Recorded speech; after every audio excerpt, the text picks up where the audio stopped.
5 proven strategies that I've used to boost team morale. And I believe that if you lean into them, these can make a difference for your team as well. Be sure you stay to the end because there may or may not be a bonus tip. If people trust each other, they'll communicate better. If people like each other, they'll work better together. A very successful CEO said this, and it's just as true when it comes to cheer as it is in business. You know, there's something powerful about a team that's united, isn't there? A team that's not just physically present, but emotionally and mentally invested. So how do we get there? How do we elevate our team spirit, especially during the challenging times of the season? First, team bonding activities off the mat. This can be highly effective when done right. Every year, no matter what age I was working with, I made sure to have what I called a unity weekend. A mentor of mine did this with her teams in my early coaching career, and I saw how valuable it was to her program and the benefits that came of it. Our Unity Weekend was a full weekend that consisted of things like a scavenger hunt, games, sleepovers, and practices. This was always done before our competition season kicked off, so we already had our choreography to practice to. The ultimate goal of Unity Weekend was team bonding and enhancing the team's routine by dedicating more time to practice. However, what made it most important to me was creating a family atmosphere. I always cherished when my athletes would come to my office and share their day with me. And it was crucial that they always felt safe when they walked in that gym. And as coaches, we hold a huge responsibility to provide a safe and trustworthy environment for our athletes. Second, setting clear goals and celebrating milestones. As a cheer coach, you know that success doesn't just happen by accident. Zig Ziglar once said that if you aim at nothing, you'll hit it every single time. That's why setting goals is critical. To be successful, you must be specific, measurable, have a time limit, they must be yours, and put it in writing. Goals provide a roadmap for both individuals and teams, ensuring that everyone is working towards the same objectives. Let me give you an example. When I coached a high school team in Georgia, they had a long history of making state and either winning it or making top 3. I knew the expectations were high, and it was clear that they wanted to win state again that year. So I grabbed a small whiteboard and wrote the date of the state championship at the top. And I asked the girls what their goal was, and they all said, almost in unison, to win state. We had our main goal for the season, which was no surprise to me. From there, we reverse engineered the entire season, from the moment up until the state championship when the routine needed to be hitting clean and performed as close to perfect as we could get it. Then, to when everyone had to have their personal goals, to when we would be hitting our first full out, and so on. We got as detailed as we possibly could get. And here was the key. Every goal that was written on that board came from the girls. It gave us and them the vision and direction we needed. Setting goals turns dream into action. When we wrote down our goals for the season, it made the team more excited and motivated to practice. It was something that they believed in and something they owned. Number 3 is open communication channels. One of the biggest qualities of an effective leader is being able to communicate effectively. We felt so important that we designed an entire module around communication in our online course. Knowing how to communicate not only with athletes on your team, but also their parents can really make or break any season. You see, everyone has to be on the same page. You know that. But that doesn't always mean communicating the information that you want them to know.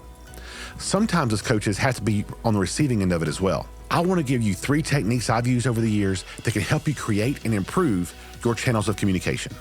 The first one is to be an active listener. I would listen more than I would speak, giving athletes the space to express themselves. This involves nodding, maintaining eye contact, and avoiding interruptions. It's very important that if you want to be a great leader, you have to be a great listener. And to be a great listener, your athletes and parents need to feel safe when coming to speak with you about both the good and the bad.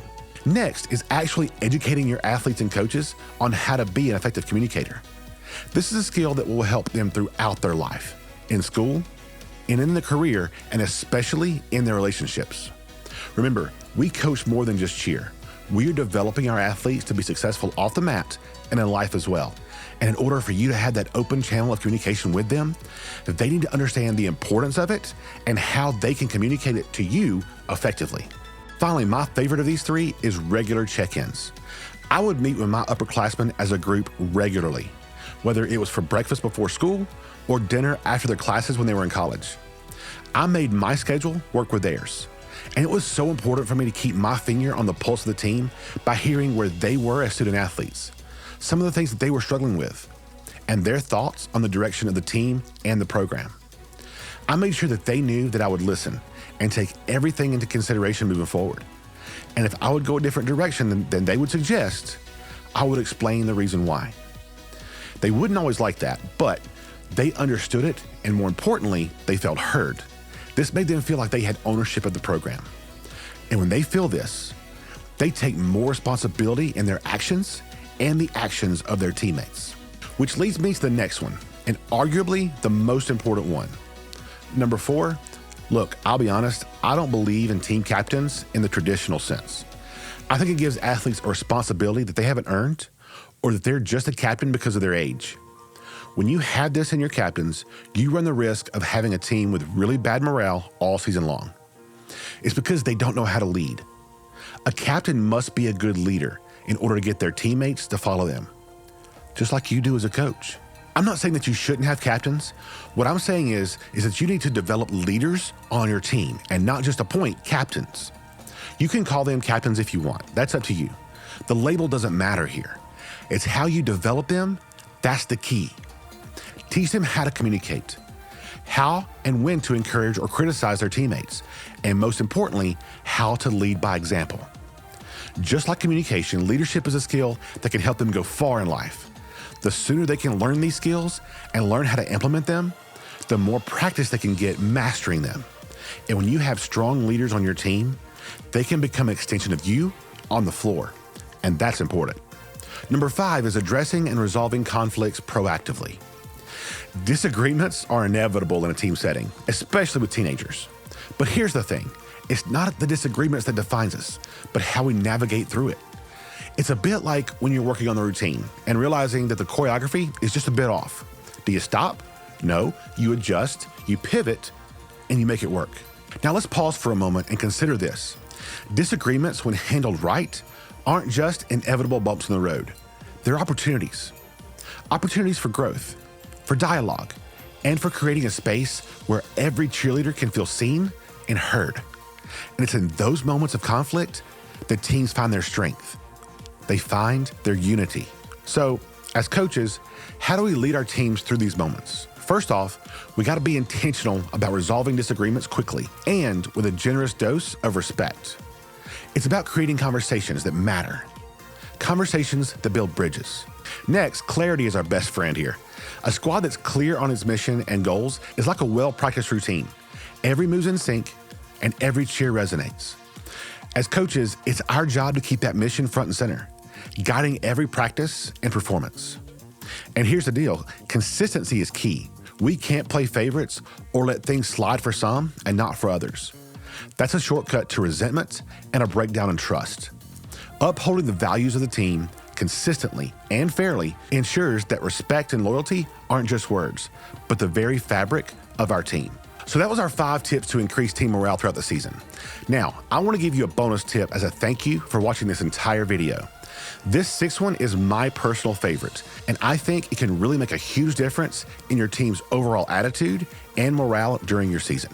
So number 6, recognizing individual achievements. Recognizing an individual achievements in cheer is a practice that can have a significant impact on the team's morale, their performance, and the overall dynamic. Just like in any other team-oriented sport or activity, acknowledging the hard work and accomplishments of an individual team member can foster a positive environment, boost their confidence, and encourage the others to strive for excellence. Think about it this way. As a teacher, has your administration recognized you for the hard work that you put in? Did they do it publicly in front of your peers? If so, how did that make you feel? It gave you confidence, right? It validated that you're doing what you're supposed to be doing, and that the hard work that you put in day after day is not only being noticed, but it's actually worth it. It's no different for your athletes, maybe even more. As much as they go through in their teenage years, being awarded praise in front of their teammates and parents will go a long, long way. Now, most of us do this at the end of the year banquet, but if you wait until then, how will that help you during the season? It won't, right? Come up with a weekly award or even a reward What we would do was on the way to each competition while on the bus, we would come up with the athlete of the week. Someone that stood out the entire week at practice based on what we were looking for. And their reward was that they were the ones that would get up during the awards and get the trophy. We knew that that was a big deal to the girls, so we rewarded them for that. We would do other things too, so get creative and find as many different ways that you can recognize them. I've also found that it's possible to do it too often. And if you shower them with praise every minute of every day, it wouldn't mean as much. So be sure to find a balance. Also, when choosing your athlete of the week, or whatever you choose, try to spread the love around as much as you possibly can. I'm not saying that you should recognize someone just because they haven't been recognized yet. This isn't a case where everyone gets a trophy. They still need to earn it. However, if the same athlete gets recognized week after week, you can start seeing resentment, which would be counterproductive to what you're trying to achieve. So just be mindful of that as you choose. Team morale can make or break a season. You know it, and I know it. That's why this was the biggest response that I got when I asked you what the biggest struggle is of this season. The good news is you can do something about it. If you can implement one or a few of the 6 that I gave you, it can really make a difference. I know because they've all worked for me at one point. It's helped me build a culture in my teams that can withstand all the ups and downs that a season can bring. And in the end, it's not just about winning championships, but about building a legacy of unity, trust, and camaraderie. It's about creating a team that stands by each other in the wins and the losses. So as you reflect on these strategies, I challenge you. What's one step that you can take today to boost your team's morale? Remember, every big change starts with a small step. So let's take that step together. And I'm sure you've heard me say this before, but legacy outlasts applause. So go impact someone's life in a positive way.